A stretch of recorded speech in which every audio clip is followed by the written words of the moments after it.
William Shakespeare's works have had a profound and lasting impact on the English language. Many words and expressions coined by Shakespeare are still in use today. This topic was suggested by my dad John from the YouTube channel John Atkins Lost Norwich. Thank you very much, Dad. Here are some examples of our favourites, starting with Shakespeare's most quoted line. To be or not to be, that is the question. Meaning contemplating a choice or decision. It is often used to express contemplation of life and death. All the world's a stage, and all the men and women merely players. They have their exits and their entrances, and one man in his life plays many parts. Can I say something now? I think you're extending your part. But you can't jump in the middle of a Shakespeare speech, darling. Well, the world certainly is a stage in your case. Very true. And it's the best way to be. Absolutely, I guess. We have seen better days from As You Like It. Well, one of us has. It means you're in a poor condition and worn out. No comment. Cruel to be kind from Hamlet, Act 3, Scene 4. It's like being harsh for their own benefit. Right. Always reminds me of cruel to be kind. In the right measure. Cruel to be kind. It's a very good sign. Cruel to be kind. Knows that I love you, Baby, gotta be cruel to be kind. That's more my era. I know you think I'm more Shakespeare's era. It's a bit modern for you, isn't it? Yeah. Mum's the word from Henry VI, Part 2. Well, mum certainly is the word. Mum's the word means to be quiet and don't tell a secret. Something wicked this way comes from Macbeth. I love that line. Oh, yeah. A great Halloween or horror film line. It is considered bad luck to mention Macbeth by name while inside a theatre. This is because Shakespeare is said to have used the spells of real witches in this text, purportedly angering the witches and causing them to curse the play. Own flesh and blood from Hamlet, Act 1, Scene 5. York is stating that his family, which is related by blood, is worthy of the throne. I said throne. Throne. Throne. I rolled my R's. Getting very theatrical yes, for this darling, one. yes. So in today's language it would be, oh, I can't believe he's my own flesh and blood, the way he treats me. I feel like British people use that a lot. They do. Yes, they do. Maybe more so than Americans. Yeah. I've said it sometimes. I can't believe she's my own flesh and blood. Yeah, we both struggle to believe that sometimes. Yes. The be-all and end-all from Macbeth, Act 1, Scene 7. Meaning something to be considered of the utmost importance. Good riddance from Troilus and Cressida. Look at this little baby. Oh, what's she doing? He's like a little baby. Oh. Let your tummy rub, do you? Look at the little smile. Oh, you're a happy girl. Oh, jealous. Oh, jealous, Layla. Jealous, Layla. You're These cute. two are so competitive with Grandma. Okay, Layla's going to be here now. So it's like you're saying, thank goodness somebody's leaving or is gone. And us Brits actually say good riddance to bad rubbish. And we say the word rubbish a lot. Just in general. I don't know if Shakespeare created that word. No, I don't think that was a Shakespeare word. No. A rose by any other name would smell as sweet from Romeo and Juliet. The quote is often spoken as a way of alluding to the feud between the two families. Their names are what is separating them, and as Juliet proves in the quote, names don't really mean anything. They can change, and the person will still be who they were before. The better part of valor is discretion from Henry IV, Part 1. Sometimes we say it the other way around, don't we? Valor is the better part of discretion.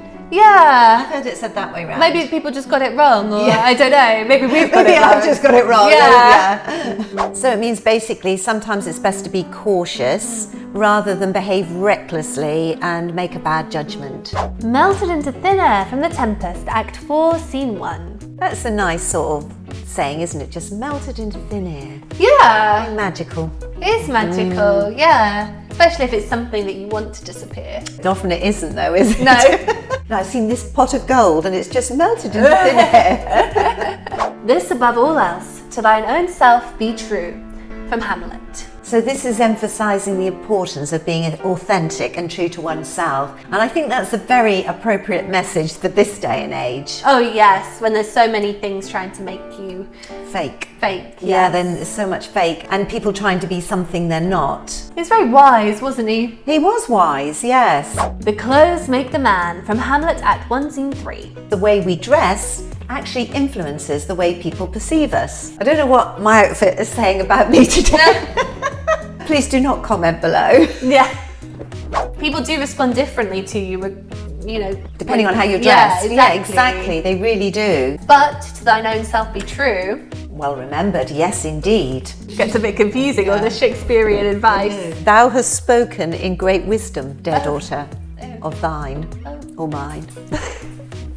Jealousy is the green-eyed monster from Othello, Act 3, Scene 3. In Renaissance England, emotions were matched with colours. So hence jealousy would be green. All that glisters is not gold, from The Merchant of Venice. I've often heard all that glitters is not gold. I think we've changed it. All glistens is not gold. Yeah. So I think the word glisters, glistens, glitters has sort of changed a bit. Evolved over time, yeah. But basically it means the same thing. So not everything that looks precious or true is actually what it turns out to be. It could refer to the beginning of a relationship. Oh, yeah. When you think, oh my gosh, they're the most beautiful thing ever. Yeah. And then You see underneath the veneer and all might not be quite as As it shiny and seems. good as what it seems, yes. Wild Goose Chase from Romeo and Juliet, Act 2, Scene 4. A hopeless search for something unattainable. I said Wild Goose Chase out here in America recently and they didn't know what I meant. Oh, really? So obviously they do have Shakespeare plays and that kind of thing, Yeah, but maybe of course. the expression hasn't developed, melded into the English language in the same way it has. We in the definitely UK. say wild goose chase, Yeah. yeah. Oh yeah, like we were looking for something that was a real wild goose chase. Yeah. Yeah. It must sound funny though if you don't know what it means. Yeah, because it's not usual language, No. is it? It refers to geese walking in a line, and the route the lead goose takes, every subsequent goose follows exactly in its footsteps. This gave rise to a popular horse race in Shakespeare's day called a wild goose chase, in which the first rider sets a difficult course, while the second rider tries to keep up while following the exact line. Did not know that. I know, I didn't know that. I thought that was a very interesting fun fact. Very interesting and fun. Neither a borrower nor a lender be, from Hamlet. This was such a popular saying, especially in my day, because people really were against actually borrowing money. If you couldn't buy something outright, you didn't have it. People learned that if you lent money to a friend, or family, and you wanted it back, it didn't always come back, and then the relationship would be ruined. Yeah, good advice that, very sound advice. Yes, yes. And I heard lots of my family saying that quote before. I think it's becoming less commonly used I with, think so. more credit cards and, everyone's a borrower, if you want a Yeah. mortgage, you kind of have to be, or, Yeah, or any big item really, like a car quite often. And Yeah, and obviously these people who are lending the money often do quite well out of it. oh, the money lenders, yes, I Yeah. guess they always have. But as I said, I think the problem is when you lend to somebody who's a friend Oh, yeah. or a part of your family Oh, and you gets expect it back. awkward, Yeah. Brevity is the soul of wit, from Hamlet Act 2, Scene 2. So do you think we've achieved this in our video? I don't think we achieve it in many of our videos, to be honest. No, we do try. I think your editing is very good at actually making us more concise. Because if you think our videos go on and on and on, you ought to see them before Lucy has edited them. A lot of waffle. Yeah, a lot left on the cutting room floor. Yeah. Too much of a good thing. As You Like It, Act 4, Scene 1. Anything in excess can hurt you. Too much alcohol or too much Brit Girls. Even too much Brit Girls, yes. So on that note, bye everyone. Thank you so much for watching. If you enjoyed this video, please give us a like and subscribe to us on YouTube.